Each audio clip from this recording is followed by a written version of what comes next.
Sanibonani ke, thokozani ngane zakwethu. Ameni. Ngiyanibingelela nonke ke ngane zedlozi. Namhlanje ke ngiyanibingelela umkhulu waseMakhosini uNdaba enhle exoxa ngofakazi. Umoya ovunguza ukuthanda kwawo ke. Angizukubala kakadeni. Ngane zakwethu ke namhlanje nginiphathele inyanga yami ukuthi bantu kaMayeza oganele kwaNtobela. Yebo. Lapho ke ngithwase khona ke iyona nyanga yami ke le engisazokhulumayo ngokuningi engisazocela kodwa okwamanje bengisacela ukuthi wena osazobuka le video, please make sure that you do subscribe and like the videos and share the video to everyone othanda ukusharisha kuyena. Sazokhuluma inyanga lathi. Ngane zakwethu ke iyona nyanga ke le yangifundisa okuyilokhu engiyikho nabaningi abanye benu abakwaziyo nabavamise ukungibona. Kokuningi ke ngizothanda ukuthi ke sigxile kukho njengomuntu owathwasayo. Ngenze ukuthi nalabo abahlezi befuna nabaseza befuna ukuthwasela indaba zezithunywa nezomngomo. Okunye ke kunezinto ke mina engayifunda ke kweyami inyanga. Engibala nje okokuqala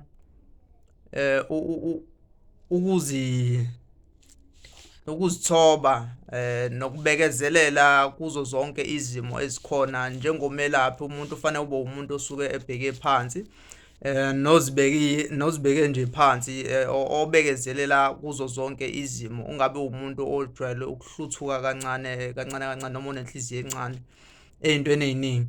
Angazi ke okunye ngenza ukuthi noma ngingepheka ngisakukhumbula konke kodwa ngizocela ukuthi ke inyangeni yami izoke nayo ithola ukuthi ibingelele bese ke iyasho ezokuthanda ukuthi siphathele khona nezothanda ukuthi ikusho nje la kuthina. Thokoza. Makhosi. Emakhosini gogo nomkhulu, emakhosini enganeni zethongo, amene ethonyweni ezincekweni zezulu, kubaphathi bakaJehova. Ngithi makadunyiswe kuJesu Kristu. Kwabalaziyo lelo gama, yebo kunjalo. Kufanele adunyiswe kube inkosi yamakhosi. Mina ke nguMakhosi uNtobela, intombi yakwaMayeza kwamshiyana kamjojelozi kaMzulu kaSondaba katelihle lifaka uthazi zenza isigulini ngesona. Ishadele kwaNtobela kaDinisa kadadethu kathekela ngonyezi. Makhosi amahle, ngijabule kakhulu ukuthi afike la uMakhosi uMthethwa athi ake ngiziveze kunina. Nizothi ngasho naphi kwa online noma ngiyekeleni ungena kwa online. Cha, ithongo likaMthethwa liyawuthanda online. Elama lothandi. YouTube channel. Inkulumo yami into engimfundise yona, ngimfundisa ukuthi ithongo lilalele. Qeda ulizwe la likhomba khona. Ngile sangoma esithi usuyidlile zami inkamba ma kuthiwa kunokhambe kumele uyoludla kwenye indawo, iya koludla. Ungasabi ukuthi inyanga yami izothini. Anginawo umona. Uma kuukuthi mina ngikuthwasisile kanti kusafanele uye kothwasa umndawe kwenye indawo, hamba phela uyothwasa umndawe ngoba kusho ukuthi ithongo lakho khona la shode khona. Angakuphoqi ukuthi ubambelele la. Izangoma ubona zonke zikhona nje ezinye ibophekile ukuthi umuntu ubhizi ubukana nenyanga. Inyanga iyasebenza ngapha, yena ubhizi ubuka inyanga. Makufanele ugxume, ungabuze enyangeni ukuthi ngigxume kangakanani sewuphumile. Gxuma. Makufanele uthandaze, musu ukubuza enyangeni ngingathandaza yini sewuphumile. Thandaza. Makufanele ulinde, musu ukubuza enyangeni ngilinde yini. Linda. Ngoba ithongo linomyalezo elizoletha kuwe. Ngiqaleke mina esithunyweni kwaNdwalane, umntwana impela. Ngangilapha yako 14. Ngaqala lapho esithunyweni kaNdwalane kanti uNdwalane wayehamba ngesithunywa ukuphela. Isangoma ngangasifuni noma ngisibone. Makhosi kanjani. Kwangijabulisa ukuthi ngingene esithunyweni.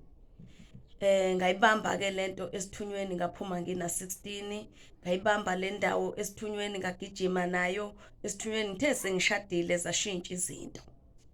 Baqala lapha abantu abadala bayiveza le ndawo ukuthi cha ehlathini kuyambiwa lapha ya ehlathini kuphuma umuthi ulapha abantu. Ukungiqala kwabo bengitshela kanjalo ibhuku lami lisekhanda. Angikwazanga ukuthatha ipeni ngilibhale ngibeke phansi. Sengabhala ke manje ngoba baya ngokukhathaza umthetho abanye abezayo bafuna ibhuku kodwa mina lami ibhuku lisekhanda. Uma umuntu efika ezohlola ngimcabange ngokuthi ngibonile ukuthi kulo ngifake umuthi othile ngiyamlalela ngohleza uphike yena ngawufuni.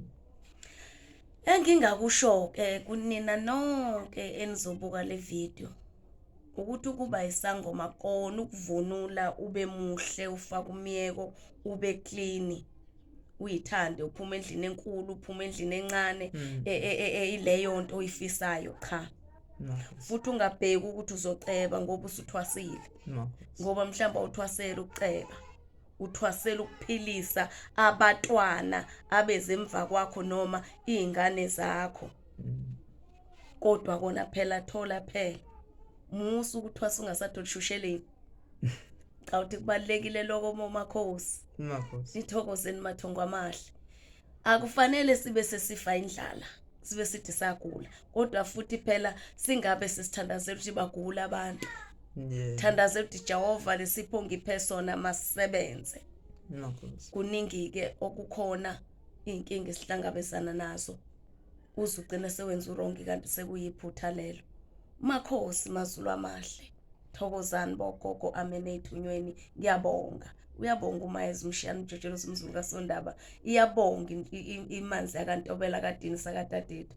uMakhosi Ntobela. Makhosi ke ngani zakwethu ngiyathemba ukuthi ke nizwile enye intro sekuthi ke ngelinye ilanga cishe abanye bazobheka babone engake ngakubalula ngenyanga yami ngakusho bese beyabheka kuma previous videos kodwa ke kulabo abasuke bengilandela nabasuke bazi bayayazi lento engisho ukuthi bayabona ukuthi into engisuke ngisisho sisifana ncimishini esisuke sishiwo inyanga yami kodwa ke hayi zonke ke phela kuyasho ukuthi ulwazi liyehluka. Nganza kwethu ke ngizothi ake ngibonge ke namhlanje bengithi nje ake nginiphathele ngithi nje halamuzi inyanga sekuthi kuma ukuthi ngelinye lamalanga niyafisa ukuthi uMakhosi Ntobela inyanga yami yena gobela ke wami ke lo owangithwasisayo mina wangibeka inyongo wangibeka esicawini kwayikho konke kwakuhle kwamhlophe nangelinye ilanga njoba abanye benu sebengazi ngilento engiyiyo kungenxa yakhe yena umuntu owangikhulisayo idlozela ngipha yena la ngipha amandla ngihlezi ngisho ngithi la ngipha ke umuntu ongenamona nokuningi nje ubusumzwile ke ebalile indaba yempando ukuthi umuntu noma kuthiwa ke usuthwasile makukhona lokho hlezi ngisho ngithi mina la kweyaminyanga yayingathi uma ngabe kukhona umuthi engivezela wona besithi ithi ena cha yona ayiwazi yayithi thatha ukufake egubungweni uma ukuthi khona lokho kwangakuthi ngiyaye ngisho ukuthi namhlanje ngiphuma kwaba khona lezo igameke ngawubona futhi umphumela walokho. So ngiyabonga ke ingane zakwethu senofona ke nisho umana benidinga ke inyanga ngelinye ilanga ngithi nifahla nje ngeminye imibuzo ngiyobona la kuma comments bese ngiyasho ke nami ngimfonele ke ngisho ukuthi ke niyamdinga ukuthi akabuya nithi fahla mhlasimbe ngesihloko esithize sobe ke sesisho ke kanjani Makhosi. Khona engasakushongo Makhosi esengikushiyile ngigcine ngisho inyanga yasesithunyweni kade yakandwalana Makhosi ngakhohlwa inkunzi malanga Makhosi amakhulu intombi yangithwasisa intombi kaDlokodla Mankentshane kaMajosi ogogo bakithi waziwa endaweni yaseAfrika ngophathekile Makhulu bambiza kanjalo kodwa yona nyanga yami ke leyo uMama uNdlovu isona sangoma esangishayela ukhambe isona sangoma esingangincenga ngisona sangoma esangikhipha ngibambe ithwasa ngesandla akekho ke isangoma azivamsile izangoma ukhipha isangoma nethwasa kodwa yena wangiqophela umlando Ingakho ngithi angakushiyi lo ungaze kube kubi nasethongweni ungamphakamisi. Makhosi amakhulu. Thokozani-ke ingane zakwethu, thokozani ingane zedlozi. Ngiyabonga-ke njengomkhulu wasemakhosini. Ngibongile. Ngicela thank you for watching this video up until kuze kushayela isikhathi. Sesoxhumana-ke kuma-comments ingane zakwethu ngelinye ilanga-ke. Thokozani. Amen. Makhosi.